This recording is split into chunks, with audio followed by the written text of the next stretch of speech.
नमस्कार। आज फिर से आपका स्वागत है स्ट्रीट इंटरव्यू विद विजय चौरसिया में। और आज हमारे जो खास मेहमान हैं वो किसी परिचय के मोहताज नहीं हैं। गिरिडीह के जमुआ स्थित लंगटा बाबा कॉलेज के प्राचार्य कमल नयन सिंह आज हमारे स्ट्रीट इंटरव्यू विद विजय चौरसिया के मेहमान हैं। धन्यवाद आपको। जन की बात आप लेकर के आए, इसके लिए बहुत बहुत शुभकामनाएं आपको। सर, चूँकि आप शिक्षण संस्थान से हैं और एक उच्च शिक्षा के आप बागडोर संभाले हैं इस सुदूरवर्ती क्षेत्र में, कैसा लगता है, क्या कठिनाइयाँ आती है आपको? जैसे यहाँ इस पूरे क्षेत्र के लिए आप एक इकलौते कॉलेज हैं। अगर यहाँ से हम जाते हैं फिर डिग्री कॉलेज के लिए तो या तो हमें राजधनवार जाना पड़ता है या गिरिडीह जाना पड़ता है। तो ऐसे में क्या परेशानियाँ आती है आपको और क्या एडवेंचर मिलता है इन सुदूरवर्ती और ग्रामीण इलाके में आपको शिक्षा देने में? विजय बाबू, चुनौती से खेलना हमारा एक कर्तव्य है। चुनौतियों से मैं घबराता नहीं हूँ। यह कॉलेज इस सुदूरवर्ती इलाका गिरिडीह के बिहार के बॉर्डर पर अवस्थित है, जहाँ अत्यधिक गरीबी, अत्यधिक अशिक्षा थी और हमारे पूर्वजों ने इस कॉलेज की स्थापना इसीलिए की थी ताकि यहाँ के लोगों को उच्च शिक्षा प्रदान हो, और हमने इसे एक चुनौती मान करके आगे बढ़ाने का काम किया है। आज हमारे यहाँ इस इलाके के चारों तरफ से स्टूडेंट्स, छात्र और छात्राएं यहाँ आते हैं, नामांकन कराते हैं, पढ़ते हैं और सरकारी नौकरी, प्राइवेट नौकरी में जा रहे हैं, अपना भविष्य को सुंदर बना रहे हैं। चूँकि ये फुल्ली सरकारी संस्थान नहीं है, आपका कंस्टिट्यूएट है और गवर्नमेंट से एक एड के तौर पर जहाँ तक मैं समझता हूँ आपको इस संस्थान को मिलता है, और एक जीबी शायद इस संस्थान को चलाती है। तो ऐसे में आपसी सामंजस्य जीबी के साथ उन चीज़ों को मनवाना जो आपके परिसर के लिए बहुत आवश्यक है, चूँकि जीबी में शिक्षण संस्थान से अलग बहुत सारे किरदार हैं, चाहे वो जनप्रतिनिधि हो, चाहे वो सोशल एक्टिविस्ट हो। तो ऐसे में कुछ परेशानी आपको झेलनी पड़ती है? हाँ, कभी कभी झेलनी पड़ती है। अगर मेरी बात अगर जीबी में हम रखते हैं और उसका कार्यान्वयन नहीं हो पाता है तब मुझे हार्दिक तकलीफ़ होती है। मैं चाहता हूँ कि यहाँ के जितने भी विद्यार्थी हैं उनके हित के लिए कुछ काम हो। जैसे यहाँ नए नए विषय का संबंधन लेना, कुछ नई पढ़ाई का आयोजन कराना, उसके लिए भवन का निर्माण कराना, आवश्यक संसाधन को जुटाना, और इसके लिए अगर कभी कभी हमारे जीबी इसे अलग दृष्टिकोण से अगर देखती है तो थोड़ा सा हार्दिक तकलीफ़ होता है। फिर भी बात समझ जाने के बाद जीबी तैयार रहती है यह काम करने के लिए। तो जीबी का सहयोग मिलता है? जीबी का सहयोग मिलता है। नहीं, चूँकि कमल बाबू, ये जो संस्था है लंगटा बाबा कॉलेज, ये इसका नाता हमेशा विवादों से रहा है और उसी विवादों के भंवर में आपका पदार्पण इस विद्यालय में हुआ, इस संस्थान में हुआ।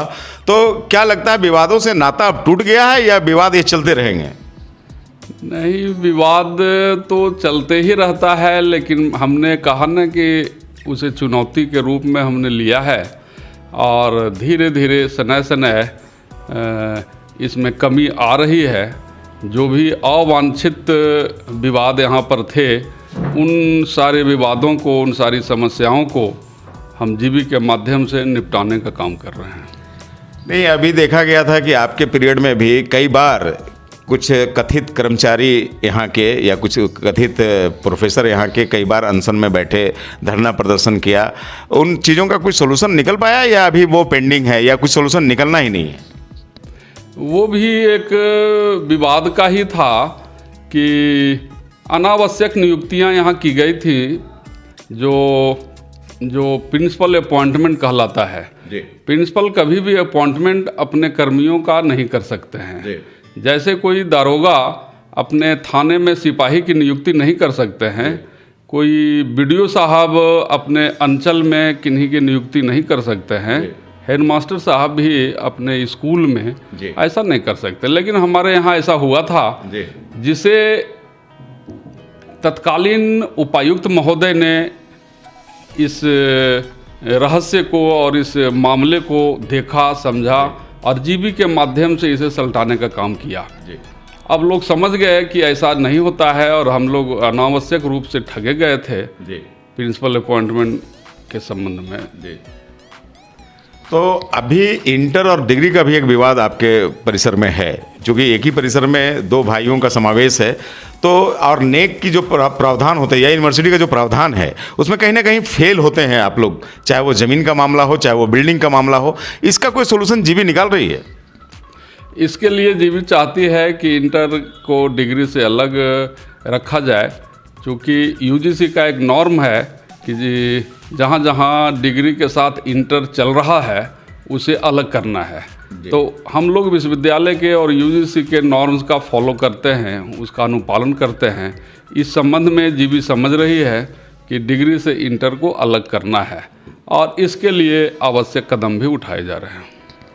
चलिए, ये तो आपकी संस्था की बात है। दूसरी हम आपके तरफ ये ले जाना चाहते हैं, चूँकि आप एक उच्च शिक्षा के वाहक हैं।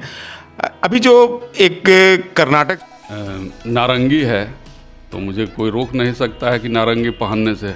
अगर मेरा धार्मिक वस्त्र काला है तो उसे भी नहीं उस पर भी रोक नहीं होना चाहिए। मतलब जो हिजाब पहन करके मुस्लिम छात्राएं आ रही हैं उसका विरोध नाजायज है? बिल्कुल, इसमें पढ़ाई लिखाई के मामले में इस पर कोई ये नहीं होना चाहिए, कोई उंगली नहीं उठाना चाहिए। ये सब राजनीतिक प्रेरित है। अभी तो सारा देश को ही देखिए, जात पात में, सांप्रदायिक धर्म में केवल उकसाने की बात की जाती है। सरकारी नियुक्तियां बंद की जा रही हैं, हर जगह प्राइवेटाइजेशन किया जा रहा है। तो ध्यान तो सरकार को इस पर देना चाहिए, ना कि कोई कौन वस्त्र पहनता है और कौन नहीं पहनता है, ये नहीं देखना चाहिए। कमल, आप ऐसे कई नेताओं और कई पदाधिकारियों का निर्माण करते हैं, कई कलाकारों का निर्माण करते हैं और यही आपकी संस्था करती भी है। ऐसे में देश की परिस्थितियों को, जो देश अभी जिस ओर जा रहा है, धार्मिक उन्माद बढ़ा है, लोगों में दूरियां बढ़ी है धर्म और जाति को लेकर के, इसको आप किस परिप्रेक्ष्य में देखते हैं? बेशक यह देश हित में नहीं है। इससे गरीबी बढ़ेगी, अशिक्षा बढ़ेगा, लोगों का दिमाग दूसरी तरफ चला जाएगा, जो अनुचित है और कदापि समाज के हित में नहीं है। अपने स्टूडेंट्स को और अपने कर्मियों को और इस क्षेत्र को आप क्या संदेश देना चाहेंगे इस वर्तमान दौर में? सद्भावना देना चाहेंगे। हमारे यहाँ से जो भी स्टूडेंट्स निकलते हैं काफ़ी गंभीर होकर के स्नातक करके जब जाते हैं उच्च शिक्षा अध्ययन करने के लिए, तो उनको कभी भी ऐसा नहीं लगता है कि हम एक अलग संप्रदाय से हैं, हमको ये करना है वो करना है, ऐसा नहीं है। वे आगे बढ़ने की कोशिश करते हैं और अपना तरक्की का मार्ग प्रशस्त करते हैं। सर्वे भवन्तु सुखिना के पक्षधर थे। वो किसी जाति विभेद और संप्रदाय विभेद के धोतक नहीं थे और यही कारण है कि उनके मज़ार में हिंदू और मुस्लिम दोनों धर्मावलंबी सभी एक साथ चादर चढ़ाते हैं और उसी के रास्ते पे प्राचार्य की ये बातें हैं। हम आपसे एक अंतिम सवाल ये करना चाहते हैं कमल जी, कि आपके पूर्ववर्ती जो प्राचार्य यहाँ पे रहे हैं कहीं ना कहीं से हटाए गए, चाहे वो प्रोफेसर विनोद कुमार राय की बात हो, चाहे वो अर्जुन प्रसाद राय की बात हो। और मुझे ऐसा लगता है कि जिस तरह से अभी कोर्ट पे मामला है, क्या फैसला आता है नहीं कहा जा सकता कि हो सकता है अंदर जाना पड़े या बाहर रहना पड़े। ऐसे में आपको कभी डर नहीं लगता? नहीं, अगर हम गैर कानूनी काम करेंगे तो मुझे डर रहेगी और अगर हम गैर कानूनी काम नहीं कर रहे हैं तो मुझे डरने की आवश्यकता नहीं है।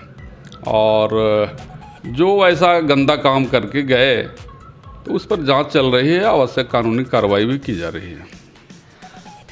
आपका नेक में अभी क्या स्थान है आपके विश्वविद्यालय महाविद्यालय का?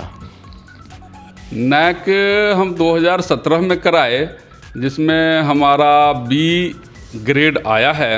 बहुत खुशी की बात है।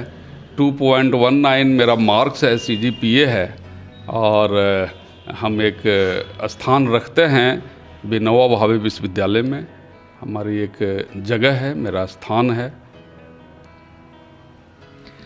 आपका जो विद्यालय है ये कई प्रखंडों को प्रभावित करता है, चाहे वो सुदूर गाँव का प्रखंड हो, चाहे तीसरी हो, चाहे आप देवरी हो जो नक्सल प्रभावित इलाके हैं। वैसे क्षेत्रों के स्टूडेंट यहाँ पे शिक्षण करने के लिए आते हैं और उनको बहुत आसान होती है और उनको महानगरों में की दौड़ नहीं लगानी पड़ती है। ऐसे में आप और क्या चाहते हैं सरकार से, आप विभाग से, या अपने जीवी से, या यहाँ के सामाजिक जो संगठन है या सामाजिक तौर पे और क्या आपको मदद चाहिए कि ये संस्थान और बड़ा हो, या आपके जो स्वप्न है इस संस्थान को जिस रूप में देखने के लिए उसमें क्या क्या कमी रह गई है? मेरे मन में बराबर एक श्रद्धा बनी हुई रहती है कि हम स्नातक स्तरीय शिक्षा इस मिर्ज़ागंज में दे रहे हैं और मेरी अंदरूनी चाहत है कि हम यहाँ स्नातकोत्तर की पढ़ाई आरंभ कराएं और व्यावसायिक शिक्षा को हम बढ़ावा दें। व्यावसायिक शिक्षा को हम सेकेंड शिफ्ट में पढ़ाई करें ताकि इस इलाके के गरीब बच्चे बाहर अथवा महानगर नहीं जाएं और यहीं शिक्षा ग्रहण करें और रोज़गार पाएं। तो ये थे आज स्ट्रीट इंटरव्यू विद विजय चौरसिया में प्रोफेसर कमल नयन सिंह। और सही में एक शिक्षण संस्थान के प्रोधा को जो इच्छाएं होती है, जो परिकल्पनाएं होती है, उन्हीं के अनुरूप इनकी बातचीत भी लगी। और एक सुदूरवर्ती इलाके में शिक्षा का बढ़ावा देना, बच्चों को, गरीब बच्चों को, खास करके गरीब परिवार के बच्चों को शिक्षा देना बड़ा मुश्किल का काम होता है, महानगरों से इतर का अनुभव है। और ऐसे में कमल नयन सिंह अपने पूरे दमखम के साथ, अपने सहयोगियों के साथ और जीवी और सामाजिक लोगों के साथ ये लगे हुए हैं। और हमारे जन की बात की भी ये इच्छा है कि ये संस्थान और बड़ा हो। लंगटा बाबा की जितनी भव्यता है, लंगटा बाबा का जितना रूप है, लंगटा बाबा का जितना आदर्श है, उस आदर्श पे ये संस्थान और आगेतर बढ़ करके एक बट वृक्ष की तरह इस क्षेत्र में नजर आए। अगले रविवार फिर एक नई शख्सियत के साथ, तब तक अलविदा।